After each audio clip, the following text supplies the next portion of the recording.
Communication is about survival, and the best communicators, in my opinion, are those people that have had to survive something, and in other words, had a bit of a tough upbringing. I always think that the most competent salespeople are tough, resilient people, kind of had a bit of a tough upbringing. They're quick, got to be agile. So I think there's a certain amount of it is life experience, and then obviously, these skills can be taught, and so you add that to it. You're good at what you do.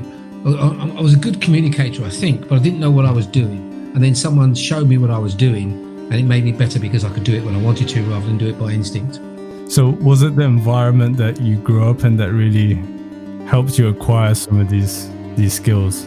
Well, I was born and bred in Brixton in London, which is a pretty tough area, and it was a tough area in the 50s when I was brought up there. And you learn to know who not to fight, put it that way.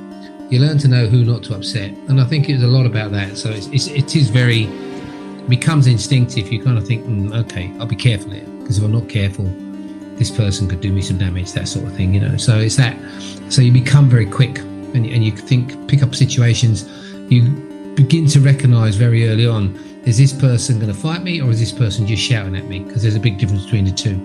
And I think they call it emotional intelligence. I think in essence, all emotional intelligence is about is survival. Can I survive this situation? What should I do in this situation? Should I fight, or should I run, or should I just stay still? So I think that's the core of my skills come from there, without a doubt.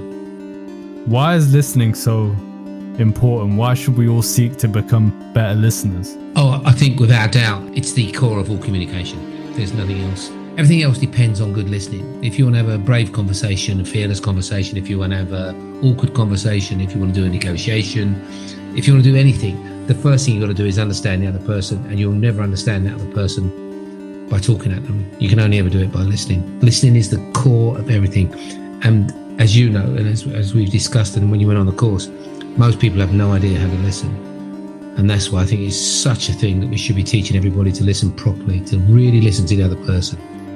Yeah, for sure. There's a quote by Stephen Covey in his book, The 7 Habits of Highly Effective People, and he talks about, as humans, we tend to listen to reply instead of listening to understand. Absolutely. And most of the time we're listening to the words, we're not really listening for the meaning. The words and the tone of voice put together give us the meaning of what's really going on behind. And once you get to that, you can guess at it really easily.